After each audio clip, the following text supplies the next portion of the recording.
داستان سب رس داستان سب رس ایک کلاسیکی داستان ہے۔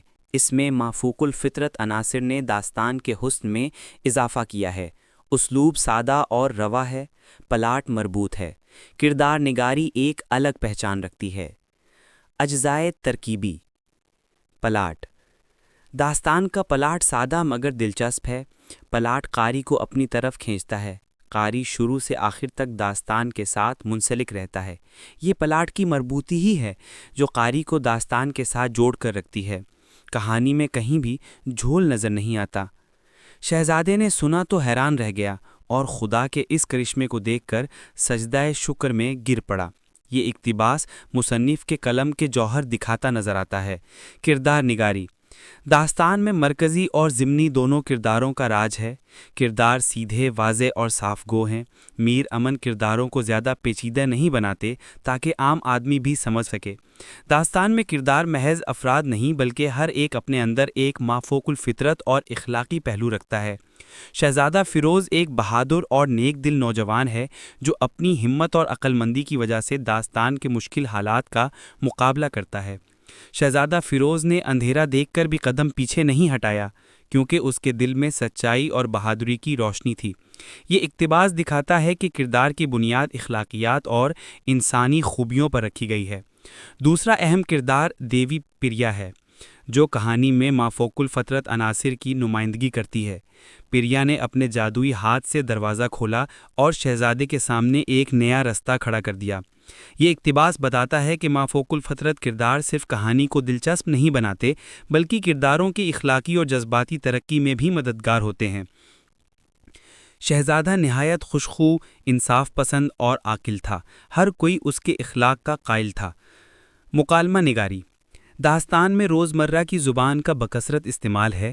مکالموں کی سادگی نے داستان کے حسن میں چار چاند لگا دیے ہیں۔ میاں جی ایسی جلد بازی کیوں، سب خیر ہوگا، خدا بڑا کارساز ہے۔ یہ جملہ داستان میں موجود عام فہم مکالموں کی بہترین مثال ہے۔ منظر نگاری سب رس میں طلاسماتی انداز موجود ہے۔ عجائبات، جادوئی مناظر، پرستان، دیوستان اور محلوں کی تفصیل بھرپور انداز میں ملتی ہے۔ ایک دم سے فضا چراغاں ہو گئی، پریوں کے لچھے اترے اور ہر سمت نور ہی نور پھیل گیا۔ یہی مافوق الفطرت عناصر داستان کو داستان بناتے ہیں۔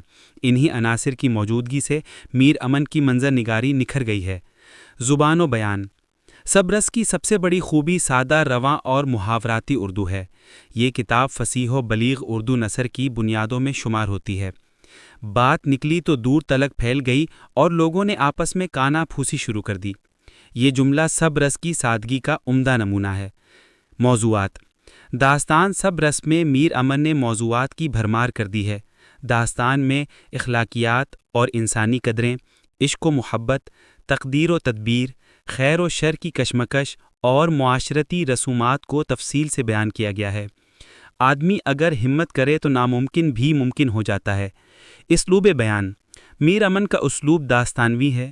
واقعات تسلسل کے ساتھ بیان کیے گئے ہیں۔ داستان کا انداز سادہ اور بیانیہ ہے۔ کہیں کہیں واضح و نصیحت سے کام لیا گیا ہے۔ داستان میں روزمرہ اور محاورات کا بھی کثرت سے استعمال کیا گیا ہے۔ یہ دنیا دھوکے کی ہے میاں، جو دکھائی دے وہ ہوتا نہیں۔ درجہ بالا جملہ اسلوب کی سادگی کا نمایاں پہلو ہے۔ مقصد و پیغام سب رس کا بنیادی مقصد اردو نثر کی اصلاح اور عام لوگوں کی تربیت تھا۔ اسی لیے اخلاقیات کی تعلیم، نیکی کی کامیابی، برائی کی سزا اور میانہ روی جیسے پہلو بیان کیے گئے ہیں۔ نیکی کا بدلہ نیکی ہے اور بندہ جو بیجتا ہے وہی کاٹتا ہے۔ یہاں ہمیں میر امن کی مقصدیت کی جھلکیاں دیکھنے کو ملتی ہیں۔ میرے نزدیک میر امن نے دراصل اردو نثر کی اصلاح کے ساتھ ساتھ عوام کی اصلاح کا بھی بیڑا اٹھایا تھا اور وہ اپنے مقصد میں کامیاب بھی ہوئے۔ داستان سب رس نے اپنے اسلوب کی وجہ سے بہت بلند مرتبہ پایا۔ اسلوب ہو یا منظر نگاری، سب رس ہر لحاظ سے اپنی مثال آپ ہے۔ اس میں مافوق الفطرت عناصر کی موجودگی داستانوی رنگ کی عمدہ مثال ہے۔ میر امن کی سب رس داستان کے معیار پر پورا اترتی ہے۔